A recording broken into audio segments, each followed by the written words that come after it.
This is probably the hardest video I've ever had to make, since it poses a rather awkward question. Is it really okay in our day and age to enjoy staring at a naked body? Well, if you want controversy, this is the painting. Let's dive in.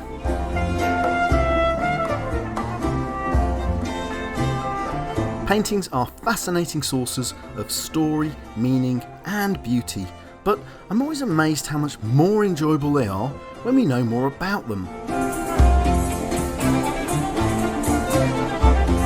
This is the Rokeby Venus, painted by the Spanish artist Velázquez, probably around 1650. It would already have been controversial when painted. The Spanish Inquisition banned nudes in 1640 and even banned the use of female models, which meant the painting remained in private collections, only seen by private eyes until bought by the National Gallery in 1906. Just a few years later, in 1914, women's suffragette activist Mary Richardson ran at the painting with a meat cleaver, delivering a number of ugly gashes to the canvas. Her justification was the women's suffragette movement. Good cause, bad action. Historical jump cut to last year, 2023, when Just Stop Oil activists again attacked the painting. Whatever the cause, this is a painting that attracts controversy, and I think I know why. This feels like one of the most intimate portraits of a female nude in all of art history. Nudes have always been part of the art world, as far back as you care to go. Studying the naked body is how to understand us visually, and it still constitutes a vital part of any fine art student's education. But there's something different about this painting. This one feels personal. Unlike most nudes that seem to aspire to some abstract version of beauty, this feels like a real person, a specific person. The gossipy history behind the painting may back this up. Velázquez probably painted the portrait in Italy whilst on a 2-year buying spree for his patron, who was one of the richest men on the planet, King Philip IV of Spain. Philip hired Velázquez because he was the best. However, Velázquez was such an accurate painter of the human body that King Philip, as he aged, apparently grew to dread being painted by the artist's unfaltering eye. But this was all to come. We're in Italy, 1650s odd, a place away from the Spanish Inquisition where you could paint female nudes. A fact that makes it likely that this painting was painted whilst Velázquez was in Italy. The gossip goes that Velázquez kept a mistress whilst in Italy, and this is her. It's only rumours, but it makes sense of the naturalism and individualism of this portrait. Nothing else in the art world is quite like it.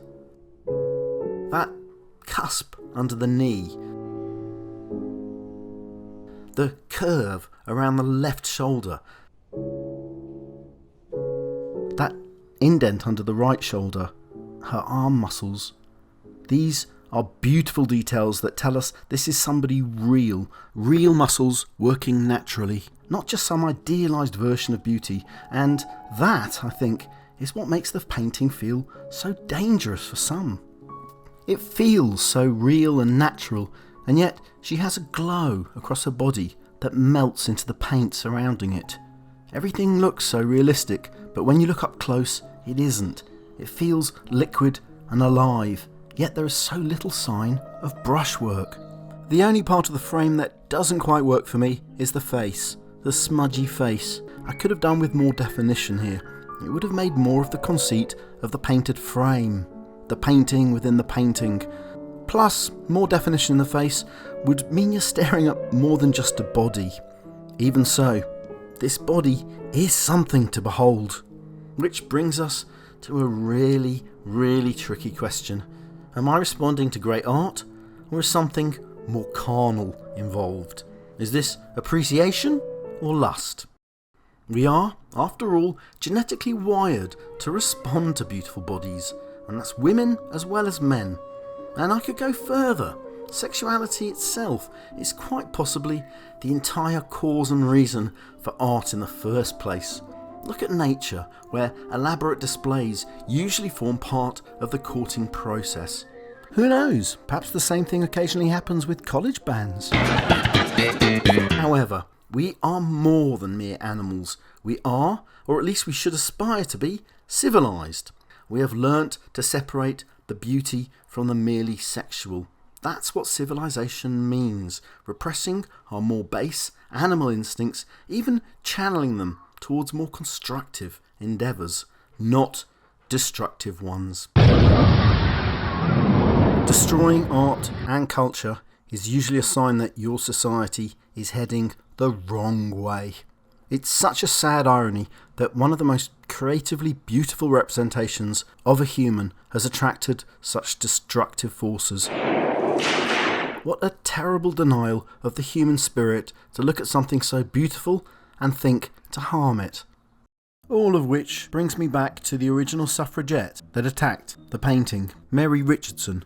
I say attacked, but when you look at the gashes, it's obvious that she sought to destroy the painting. Mary Richardson would later join Oswald Mosley's fascist party in 1932, hailing their action. Within a year, Hitler's Nazis were burning books in Germany. Mary Richardson, many years after the attack, claimed she hated the idea that male visitors would gape at it all day long. It feels strange to say it, but do please allow me, in the spirit of civilised society, to do something banned in every other walk of public life, enjoying staring at a beautiful naked body. Please like and subscribe.